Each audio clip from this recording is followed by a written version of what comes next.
another one, crashes, which I personally think they're a little bit unfair, big carriers versus small carriers, but how do crashes affect a compliance audit? What is that crash per mile, per truck, per driver that we consultants talk to carriers all the time? Sure. So I'm gonna let Murphy get into the meat and potatoes of the crashes, but for the smaller companies that maybe 1 to 10 drivers, I mean, the name of the game is not to get into a crash. All right. The name of the game is not to have a fatal, not to have an injury, not to have a tow, not to have anything that's gonna go on your crash record. That's the name of the game. So with that being said, one carrier that has one crash and they go through a review or an investigation, that's not gonna affect them. The moment that carrier has 2 crashes, it is gonna affect them. And we all know that one driver, one carrier operation cannot get 1 million miles in 1 year. I mean, that's almost impossible. It's, that driver's driving, But I'll let Murphy get into that part. He just did a preventability, and I think this information will be helpful for everybody. But remember, I told you this, the name of the game is to make sure you train your drivers so they can be good drivers and not get into crashes and have accidents. That's the number one thing. Go ahead. Yeah,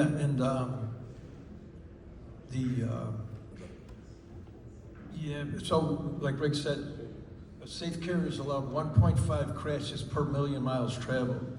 So if I have one truck, I'm not going to do 1 million miles, so 2 accidents would put me over to 1.5. So a larger company, it's calculated based on 1.5 per million miles. So I've got 10 million miles I do in a year, and I'm allowed 1.5 accidents. So what does that give you, 6 or 7, whatever it is. So we have a definition of a DOT recordable. If we have a tow away, somebody injured, treated away from the scene, or a fatality is involved. So one of those 3 things occurs, now it's a DOT recordable. That's going to be in your record, and now they did add this where you could data queue and challenge those. But no action is going to be taken until we come in for an investigation.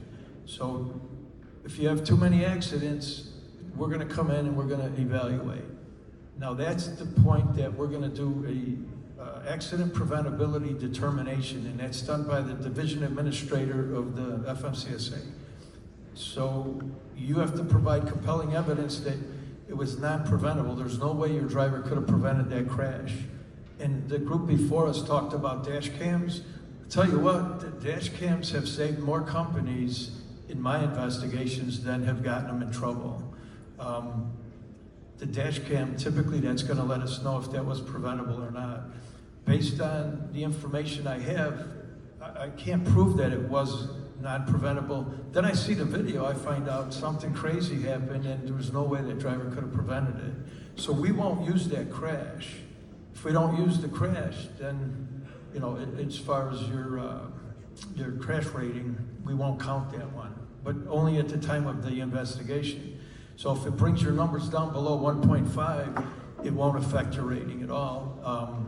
But if it does, it will put your company conditional. A company with greater than 1.5 accidents, it's automatic conditional, even without any other violations. So this brings us to what is a preventable and what is a non-preventable accident, because people get confused. Okay, another good question. It's not about whose fault was it. Was a CDL driver is a professional driver. He's been trained, he's gone through, all kinds of testing to be able to be a professional driver. So he's supposed to know how to prevent accidents. So they have a very high standard for that. If the driver stops at say a traffic light and gets rear-ended, well, that's probably something that he could not have prevented. So we won't use that one based on the determination.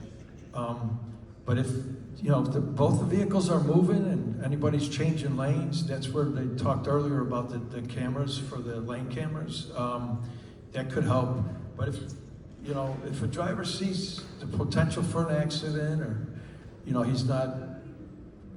there's ways to prevent these accidents, they'll deem it either way. But that's determined by the division administrator for the state in Illinois, it's FMCSA Division Administrator, yeah. This is where carriers get confused. You know, I get calls, I need you to challenge this accident because my driver is not at fault. Does it have anything to do with fault? No, not at all. It has nothing to do with fault. So the FMCSA has a list of every possible or potential thing that can be preventable, not preventable. And if that driver, let's just say the driver had his turn signal on, and I'm just gonna give you an example. I don't drive trucks. If you know I have a CDL, I don't drive trucks. He has his turn signal on, and he checks his rearview mirror, and he goes to do a lane change. And all of a sudden, another car comes out of nowhere, maybe on a ramp or whatever. Most people would say, oh man, that's not the truck driver's fault. He had a turn signal on, he switched lanes. But then if he has another car that came up the ramp out of nowhere, do you think your driver should have been changing lanes into the right lane and there's a ramp right there? I would say no. Anybody agree with me? No? Yes? Don't be scared. I would say no. So these are the type of things that the FMCSA is faced with when they got to look at fault, no fault.